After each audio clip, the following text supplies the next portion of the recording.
Fenomena sampah kiriman yang terjadi hampir setiap tahun ini mencapai 25 ton per hari. Setelah Pantai Kuta diserbu sampah kiriman, kini giliran Pantai Sanur dan pantai lain yang dipenuhi sampah. Kurang dari 5 menit, saya sudah menemukan sedotan plastik sedemikian banyak. Sampahnya datang dari laut, kemungkinan besar sampah itu datangnya dari Jakarta. Nah, kalau sampah itu datangnya dari Jakarta, kemungkinan besar sampah itu sampah kita. Baiklah, seperti yang udah kita lihat video opening tadi gitu kan, bahwa Indonesia saat ini terancam sampah. Oke, perkenalkan nama saya M. Rifki Irmawansyah. Dalam mata kuliah IBD ini, saya akan menjelaskan tentang manusia dengan lingkungan. Nah, sebelum saya masuk lagi lebih dalam lagi, di opening tadi dijelaskan bahwa Indonesia hampir tiap harinya menyumbangkan sampah plastik sekitar 23 juta ton per hari dan hampir 93 juta sampah sedotan yang ada gitu. Lanjut.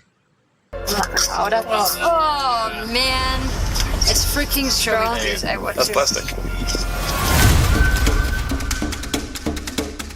Indonesia saat ini menyandang gelar sebagai negara kedua terbesar dunia penyumbang sampah plastik ke lautan. Di Indonesia beredar lebih dari 93 juta sedotan plastik setiap harinya. Sering banget ketemu sachet yang tahun 80-an. Nah, itu mungkin Indomie yang kita makan waktu kita masih SD nyampe ke sini gitu. Donald Trump, jangan buang sampah ke Indonesia. Indonesia bukan tempat sampahnya Amerika. Sampah plastik ini sulit untuk diolah, Pak. Dan untuk ini harus dicuci, dipelet, itu butuh air yang banyak, dibuang ke sungai, dan juga dibakar. Nah, itu bahan kimia keluar. Masyarakat ini tidak tahu bahwa membakar plastik itu akan menghasilkan racun dan bersifat pemicu kanker. Nah, dibandingkan sampah organik yang lainnya gitu kan, sampah plastik itu termasuk sampah non organik gitu. Dan pengolahannya itu butuh ratusan hingga jutaan tahun untuk pengolahannya gitu. Bayangkan jika kita masih saat kecil kita membuang bungkus plastik, hingga saat ini bungkus plastik itu belum terurai.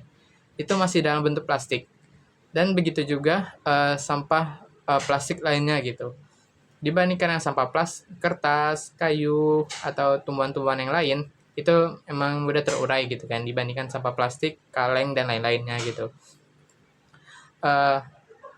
Sampah plastik juga sangat berbahaya, apalagi jika dibakar dan kita mengkonsumsi asap tersebut gitu kan. Saya punya cerita, dulu di dekat rumah saya di Bengkulu, tetangga saya sering membakar sampah gitu. Itu sampahnya itu random gitu. Ada yang plastik, ada rumput-rumputan, ada daun-daunan, dan lain-lainnya gitu. Orang yang membakar sampah itu dia tidak menyadari bahwa dampak yang dihasilkan tersebut bukan untuk mengurangi polusi sampah aja gitu, ataupun yang lainnya gitu, tapi juga menyebabkan tetangga lainnya tuh terganggu dari asap tersebut gitu. Dan asap tersebut bisa masuk ke dalam rumah atau ke setiap ruangan gitu, karena bentuknya asap jadi mudah tersebar gitu kan. Dan juga itu menyebabkan seisi ruangan itu bau asap gitu, dan menyebabkan kita susah untuk bernafas gitu. Dan juga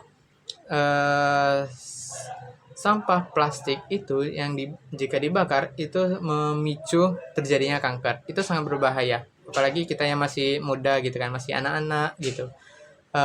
Sangat sayang sekali kalau kita telah kena kanker dari dini gitu. Dan juga sampah plastik itu sangat susah diolah dan bisa mudah mencemari lingkungan gitu. Baik itu sungai, laut, daratan, bahkan udara gitu. Udara sekalipun juga kena dari dampak sampah sampah plastik yang dibakar gitu. Apa mikroplastik di bandeng ini menunjukkan Bisa saja terkontaminasi ya. kontaminasi mikroplastik. Berarti yang pink ini kemungkinan ada di saluran pencernaan saya juga kan? Iya. produksi makanan itu bukan dari darat base-nya lebih banyak, tapi dari laut. Nah, kita nanti kalau 2050 lebih banyak plastik, kita mau makan plastik. Nah, karena kita tahu sendiri gitu kan, bahwa masyarakat Indonesia itu minim dalam buang sampah pada tempatnya gitu. Kita tahu sendiri bahwa masyarakat Indonesia itu dimanapun, buang sampah lah gitu ya kan. Padahal di depan mata mereka tuh ada kotak sampah, dan mereka malas gitu untuk jalan gitu, atau untuk mengumpulkan sampahnya sendiri aja malas gitu. Seperti kita lihat di jalan gitu kan, ada mobil buang sampah sembarangan dari jendela kan, kayak gini gitu. Dan atau pemotor juga minum terus buang sampahnya aja gitu, kayak nggak ada dosa gitu ya kan. Tapi itu sangat-sangat sayang sekali gitu. Sayang sekali terhadap lingkungan. Mereka tidak menyadari bahwa lingkungan itu tercemar gitu. Jadi sampah itu menumpuk dan akhirnya itu menyebabkan bau yang tidak sedap dan bisa menyebabkan penyakit yang lainnya gitu.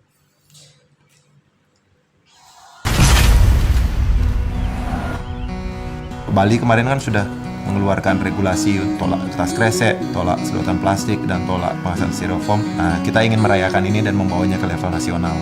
Terus pemerintah pusat gimana nih tanggapannya? Aku pengen tahu itu aja sebenarnya. Harus ada yang wujudkan kata-kata agar tak terpenjara di kepompong wacana. Karena diam takkan jawab pertanyaan, tapi kalau bicara lebih bermakna jika kau pikir, kau bilang, kau lakukan. Nah, seperti yang kita tahu bahwa pemerintah sekarang berusaha membuat regulasi tentang sampah plastik gitu kan. Kita tahu sendiri yang seperti yang saya jelaskan tadi, bahwa Indonesia itu nomor 2 di dunia dalam pembuangan sampah gitu. Pemerintah saat ini membuat suatu teknologi, memang sudah ada gitu kan, teknologi dalam pendaur ulangan sampah gitu. Mereka membakar sampah itu dengan menyusutkan partikel-partikelnya, dan sampah itu bisa bermanfaat gitu untuk kita. Misalnya seperti ada seniman yang namanya Edi yang berasal dari Medan, dia menggunakan sampah plastik dalam karyanya gitu, dan itu sudah internasional. Dan karya lukisan tersebut sudah ternilai hampir 100 juta lebih gitu.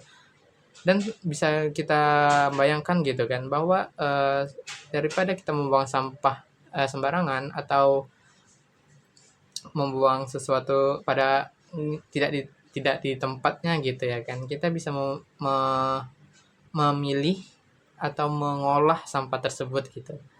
Nah, sampah plastik tersebut itu sangat merusak lingkungan dan bisa mencemari lingkungan yang ada gitu.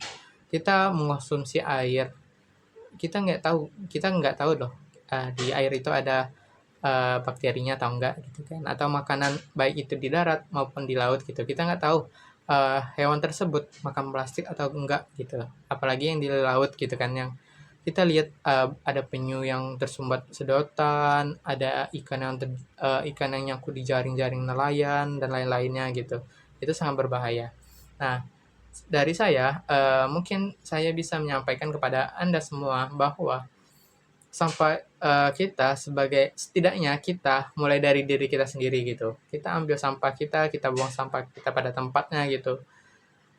Kita mulai dari kita, dari keluarga dan orang-orang sekitar kita gitu kan. Jika tidak bisa dari lingkungan yang luas, kita mulai dari diri kita sendiri gitu. Nah, baik, mungkin itu saja yang bisa saya sampaikan. Sekian, terima kasih. Selama saya masih bisa bersuara, saya tak akan berhenti berusaha demi semua yang kita cintai.